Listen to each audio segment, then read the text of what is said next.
Shut them up now, they are so loud. I was happily living with my husband and my sweet mother-in-law. But things changed after our daughter was born.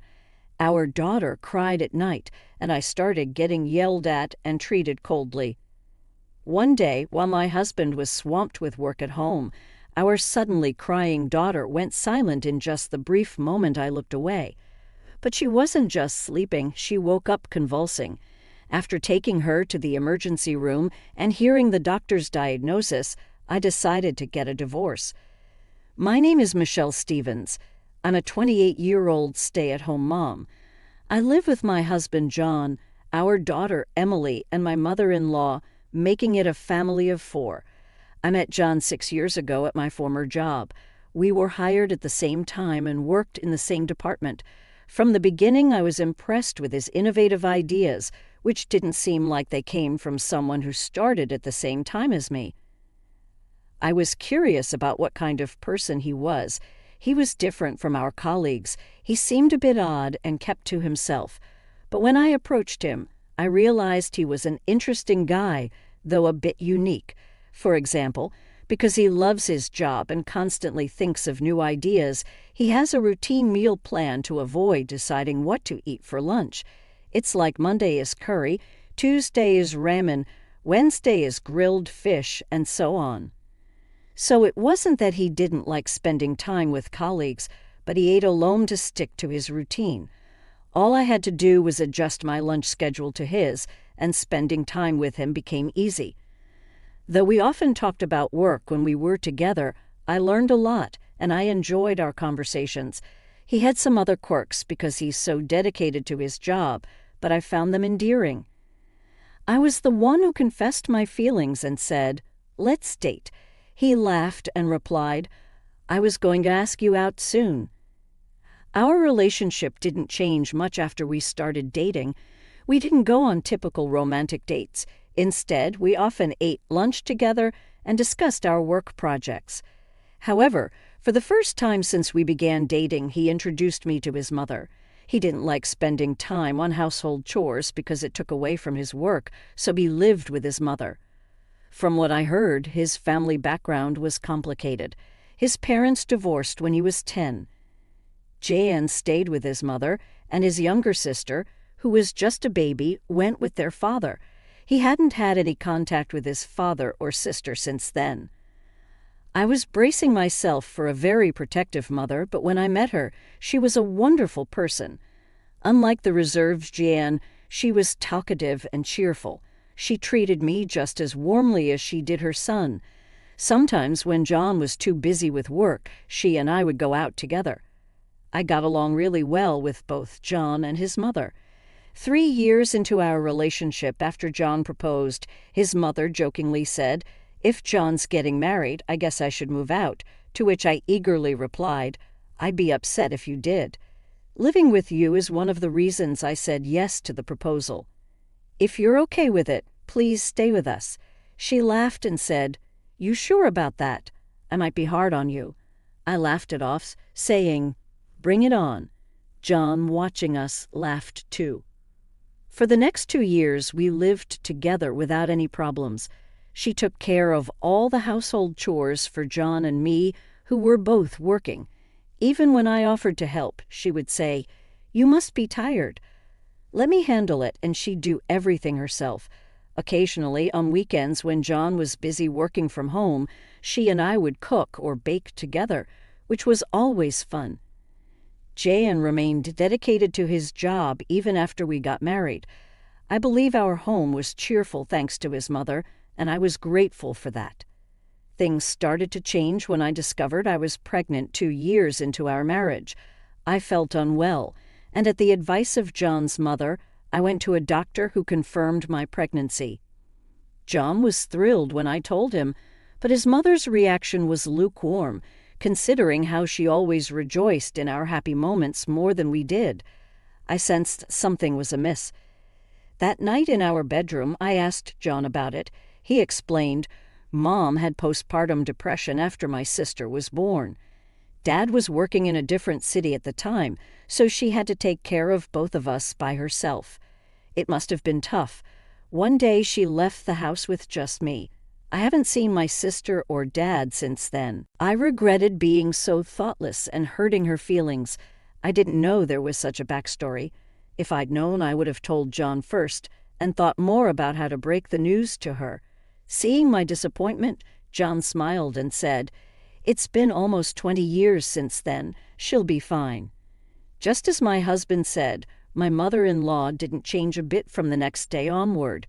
If anything, she became even more concerned about my health, preparing meals with even more attention to ensure I was getting all the necessary nutrients, and accompanying me to the hospital in my husband's place, among many other things. Feeling reassured by her, I decided to give birth here instead of going back to my parents' house. Initially, I had thought about having the baby at my parents' house, but it was in the countryside and quite far away. So the idea of looking for a hospital there and preparing to go back seemed like too much of a hassle. Luckily, my mother-in-law said, "I'll help you out," and I was able to give birth safely. I think I will never forget the moment my daughter Emily was born. She had already been precious to me while in my belly, but the moment I saw her face for the first time, I felt an overwhelming surge of affection and could unconditionally vow to protect her, no matter what, and make her happy. Both my husband and my mother-in-law were happy about Emily's birth, and I think that was the happiest time of my life. However, that happiness gradually started to crumble after bringing Emily home from the hospital. I took a year-long maternity leave thinking that I would help with childcare and household chores, but my mother-in-law said, "I've always taken care of the house, and that's not going to change. You don't need to worry about it."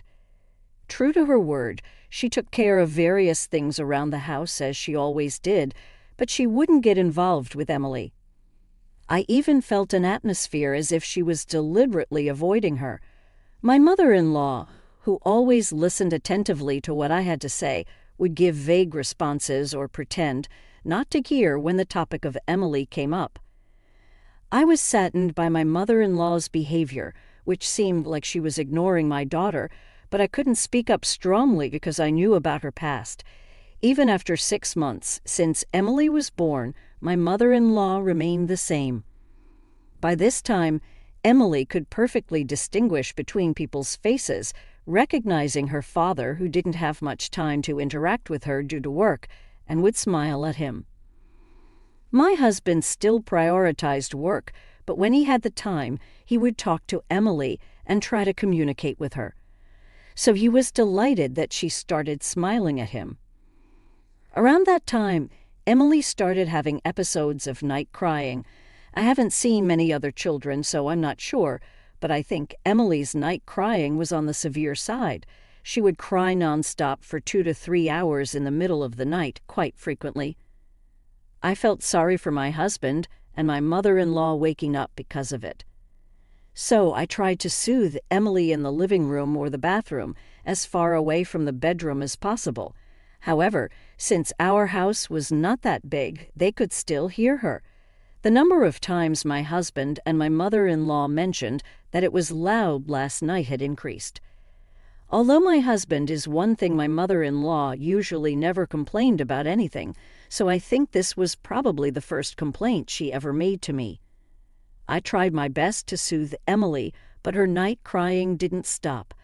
Gradually, my husband and my mother-in-law seemed to become more irritable, and their way of speaking became more and more rough, saying things like, "It's so noisy," and "make her stop crying." At the end of that year, there was an important planning meeting at my husband's company. Whether his project idea would be accepted at this meeting would determine if he would be tasked with a project in the next fiscal year. It was that kind of meeting. Knowing how important this meeting was, I planned to go back to my parents' house for 2 nights and 3 days, starting 2 days before the meeting, so that my husband's work wouldn't be disrupted by Emily's night crying. I was being considerate in my own way. However, things didn't go as planned. In fact, I ended up going back to my parents' house even sooner. It was the weekend, less than a week before my husband's presentation, and he was working on his proposal at home.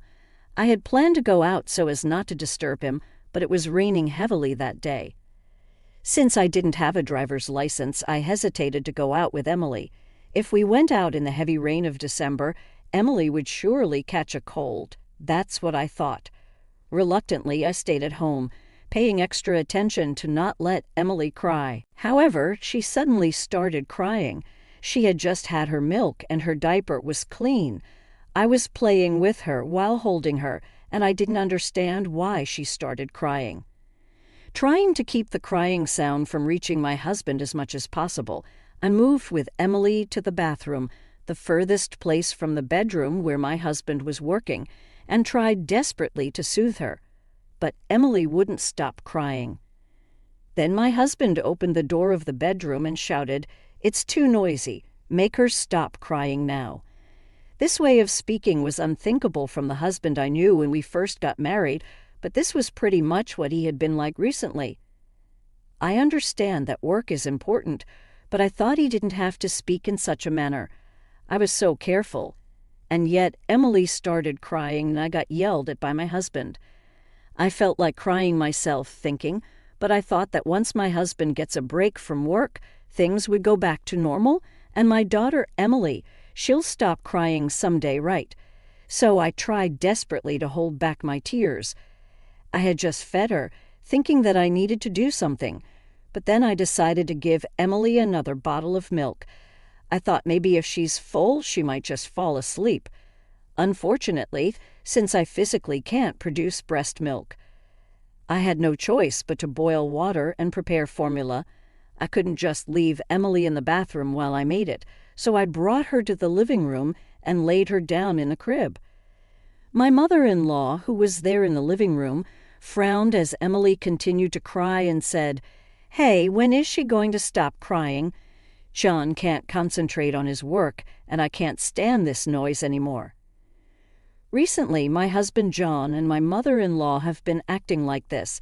She helps with housework and talks to me, but when it comes to Emily, she doesn't touch her, and if she does, she just complains. That's how my mother-in-law has been lately. I apologized to my mother-in-law and asked her to watch Emily for a bit. I went to the kitchen and quickly prepared the milk. Even then, I could hear Emily's piercing cries. But by the time the water had cooled down and the milk was ready, the crying had suddenly stopped. I knew it, my mother-in-law did it. She got Emily to stop crying. I was touched when I returned to the living room. Just as I thought, Emily was asleep. My mother-in-law was sitting on the sofa reading a book. When I thanked her, saying, "You're really something else," she responded, "I suppose." But she seemed somewhat brusque. I felt a slight discomfort with her response, but I was relieved that we weren't disturbing John, so I didn't pay it much mind. However, Emily did not wake up even after about 3 hours. If this continues, she won't be able to sleep at night and might start crying again. That's what I thought. So I decided to wake her up. But even when I called to her, Emily wouldn't open her eyes. When I tapped her lightly on the shoulder, she opened her eyes, but she seemed dazed and her eyes weren't focusing properly. She was acting different from when she is usually groggy after a nap. I became worried and consulted my mother-in-law, telling her that something seemed off with Emily. But without even looking at her, she said, "It's probably just your imagination. She'll be fine." I believed my mother-in-law's words and waited for a while, but Emily's eyes never focused. Scared, I went to my husband, John, who was working in the bedroom. "I know you're busy, but can you take out the car? Something's wrong with Emily. She seems completely out of it. It's strange. I'm worried. I want to take her to the hospital. Please," I pleaded desperately. But John, seemingly annoyed, said, "Are you sure it's not just your imagination? What does my mom say? Your mom says she's fine, but she's clearly not okay to me. If Mom says she's fine, then she must be okay. I need to finish this today. Don't bother me." But I'm really worried. When I said this, John raised his voice. "Give me a break. Can't you see I'm working? I thought she finally stopped crying, and now you want to go to the hospital. Don't be ridiculous." I was so stunned by my husband's outburst that I couldn't say anything. Then, turning back to his computer, John muttered, "I never wanted a kid in the first place." His words still ring in my ears to this day. I couldn't believe my ears. It was unthinkable for John to say something like that, but I definitely saw him say it. I couldn't stop crying from the shock. I never thought John would say something like that. I left the bedroom still crying, but when I saw Emily, my tears dried up. She was having convulsions. I thought something was wrong. Just a moment ago, Emily seemed perfectly fine. She didn't look ill at all. Panicking, I called a taxi and rushed to the emergency room. I couldn't stop trembling at the thought of something happening to Emily. When we arrived at the hospital, a pediatrician saw us right away. "There's a possibility of shaken baby syndrome," he said, and decided to do a CT scan on Emily. I didn't know about the disease, so I frantically looked it up while I was in the waiting room. Shaken baby syndrome is apparently a condition where a baby whose neck muscles are still undeveloped suffers brain damage due to being violently shaken. I learned that in severe cases it could lead to death, which made my blood run cold. For a while, I was stunned and couldn't think about anything else. I don't know how much time had passed, but I was called in because the doctor wanted to discuss the results of the examination. Fortunately, Emily doesn't have any hematoma, and she's calmed down now since we've given her an anticonvulsant, the doctor said, bringing me relief. However, the doctor then said something unbelievable. "But you know the mom. When the nurse was undressing Emily for the examination, she found marks on her neck and shoulders that looked like they were made by an adult's fingers." I don't mean to be rude, but have you ever abused your daughter? I didn't understand what he was implying. Shaken baby syndrome is a condition that occurs when a baby is shaken vigorously. It can happen while trying to comfort them or during play when they're being tossed in the air, and things, unfortunately, go wrong. We were thinking that might be the cause, but looking at those marks, it's also possible someone intentionally shook her quite hard. The doctor continued in a matter-of-fact tone. "If you don't remember anything, it could have been another family member. We were able to treat her in time this round, and there was no hematoma, so she's fine. But if the same thing happens again, we can't guarantee Emily will be safe. I think you should have a serious talk with your family." I couldn't get the doctor's words out of my head even after I left the examination room. I have never abused my daughter, and I've never seen any signs of abuse on her. There were no marks on her when I changed her diaper and dressed her earlier today. I could only think that my mother-in-law must have done something while I was making Emily's milk. Emily would need to stay in the hospital for about 3 days just to be safe, so I decided to go home to get the things we needed. "Did you do something to Emily?" I asked my mother-in-law in a trembling voice when I got back home. Then my mother-in-law responded, "What?" I didn't do anything, in a clearly suspicious manner. Usually she would ask, "What do you mean? What happened? Did something happen?" But this time she just denied it without asking anything. "Tell me the truth." As I yelled and confronted her, she finally admitted it. I just grabbed and shook her a little because she was being too noisy. "A little?" "The doctor said there were severe marks on her neck and shoulders because of what you did. Emily was in serious danger." When I said that, my mother-in-law responded, "Not only danger, but she's fine now, right? So what's the big deal?" "How can you say that?" I raised my voice, and at that moment my husband came out of the bedroom. "Shut up, both of you. Keep it down," he said before slamming the door shut with a loud bang. I had sent him a message earlier telling him that Emily was having seizures and we were going to the hospital, but he didn't ask about her condition and just complained about the noise. My husband, who did not seem remorseful at all for putting our daughter in danger, and my mother-in-law, who was unapologetic and casual about the whole situation. I had thought we had a good relationship, but it turned out I was wrong. That moment was when I lost all affection for them and gave up on this family. Then I hurriedly grabbed the bags for the hospital stay and my own belongings and left the house. Luckily, I had planned to return to my parents' house, so I had travel luggage ready, and I grabbed that in the taxi heading to the hospital where my daughter Emily was. I made up my mind to get a divorce. Some might think this is an overreaction, but for me, it was a big deal. Of course, I was furious at my mother-in-law's actions, but the main cause was my husband's behavior. I do think my husband's job is tough. The upcoming planning meeting, whether he gets selected or not, would change how fulfilling his work is for the next fiscal year. But that's not the kind of job you continue doing, neglecting the fact that your daughter has to go to the ER and is hospitalized. It's not a life-threatening job, nor is it a job that only he can do. It's about whether he becomes the project leader or the assistant. Yet I was fed up with my husband, who is the only father Emily has, for not coming to us, let alone asking about her condition. 3 days after the admission, Emily was safely discharged from the hospital. Intending to divorce my husband, I did not return home but went to my parents' house. My husband and mother-in-law were supposed to visit my parents' house from that day, so they probably didn't think anything of it when I didn't show up. They didn't contact me. Back at my parents' house, I told them what had happened. My mom hugged Emily and me, crying, and after my dad angrily slammed his fist on the desk, he said, "You don't have to go back there. Stay here with us. I'll protect you and Emily." I broke down in tears at his words. After that, my parents and I started looking into divorce. With our layman's research, all we could understand was that divorce seemed difficult. My mother-in-law's actions weren't continuous, so it couldn't be considered abuse. If the other party contested the divorce, it seemed like it would be difficult, even if it went to mediation. So I decided to play hardball. On the third day at my parents' house, I received a message from my husband John saying the presentation went well, so come back home. Let's celebrate its success.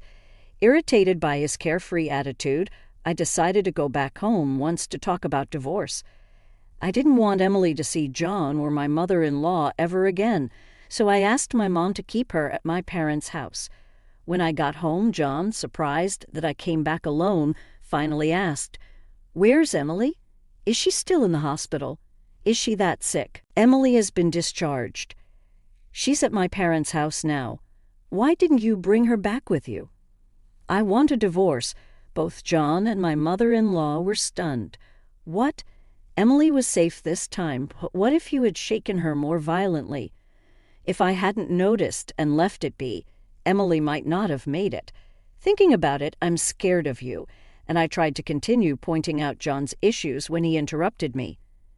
"If you are scared of my mom, we can live separately, so please reconsider the divorce." At his words, my mother-in-law confronted him, saying, "What? You'd choose Emily over me?" Ignoring her, John said to me, "See, isn't that okay?" I continued what I was saying earlier. "No, I am disappointed in you, John. I can't believe you said, 'I never wanted kids,' and I'm disappointed that you prioritized your job over our daughter's life. Whether we live separately from your mom or not, I can only think of divorce." When I said that, John grabbed my hand. No way I was out of my mind back then because of work. "I love you and Emily, I apologize, so please don't talk about divorce." I think words and actions under pressure reveal true feelings, so I can't trust you anymore. "I won't divorce you, even if it comes to mediation." His words made my heart race. This would be bad for me if it went to mediation. It would be difficult to accuse his mother of abuse and use it as a reason for divorce, as I had researched at my parents' house. So I decided to tell them a lie that I had thought of at that moment. "I don't mind if it goes to mediation, but if it does, your mother might get arrested for abuse. Just be prepared for that." My mother-in-law, who approached me with a frightening face, had no resemblance to the mother-in-law I used to like. I was suspected of abuse at the hospital. I told them I didn't do it, and I got a medical certificate. The marks on Emily's neck are also photographed. If I can prove that these hands belong to your mother, the abuse will be proven. If John insists on going through divorce mediation, I will submit the medical certificate and photos. In reality, this method had almost no effect. Even if it could be proven, it might not be considered abuse if they realized it was just a one-time incident. However, they seem to believe it. That would be a problem. Please think it over again. I have no intention of reconsidering. Besides, if you're going to file for mediation, I will comply, but I will make sure the dates are on weekdays. Can you prioritize us over your important work?" John flinched when I said this. His mother was constantly begging him, "Hey, John, please divorce her. I'm going to get caught." For a while, John was silent, deep in thought. I added, "I will use any means necessary to divorce you, even if it goes to mediation, even if your mother gets arrested, and even if you have to take time off work. It won't change the fact that we are getting divorced. If that's fine with you, go ahead." After thinking for a while longer, John reluctantly agreed to the divorce. Throughout the discussions about property division and child support, John repeatedly asked, "You're kidding, right? And can't you reconsider?" But I ignored all of it. In the end, we agreed to divide the assets in half and set the child support at $400 per month. My husband was reluctant to agree to the divorce until the very end, but it seemed like he finally realized my stance wasn't going to change, so he reluctantly agreed. I told him feel free to dispose of all my belongings, and then I left the house. I had no intention of taking anything from that house with me. We had furniture at my parents' house, and I didn't want to remember anything about this house. As I left through the front door, I could hear John and his mother arguing. "It's all your fault, Mom. John, you said you didn't want Emily either, right? This is what you get." "What did you say?" "I covered for you so you wouldn't get caught. If you hadn't done that, we wouldn't have had to go to the hospital, and I wouldn't have had to hear all this. It's all your fault. I don't want Michelle to leave. I want you to leave." Later, I heard through the grapevine that John and his mother had separated. Apparently, they had been fighting nonstop since the incident. They were blaming each other for the divorce. Since the apartment was in John's name, his mother was kicked out and is now working in a cleaning job, being bossed around by people more than 20 years her junior. It's been a year since then, and Emily is growing up safely without any lingering effects. She's starting to learn words, calling me Mom and even saying Grandpa and Grandma. She's getting better at many things every day. My mother is looking after her, allowing me to rejoin the workforce at a local company. With my previous experience, I was placed in the planning department. But unlike John, I prioritize my family over work. I've heard about John's situation through former colleagues. Apparently, he struggled with living alone, couldn't concentrate on his work, and the project he proposed started to fail. Eventually, John was removed as project leader and transferred from the planning department to human resources. It's quite the ironic story. My husband, who was so devoted, got taken off the planning department, and I, who have been prioritizing our family, got assigned to it. Moreover, my work is going really well. When I brainstorm with my daughter on my lap, a ton of great ideas come to me, and I'm able to write excellent project proposals. Not just in terms of work, my personal life has also been flourishing recently.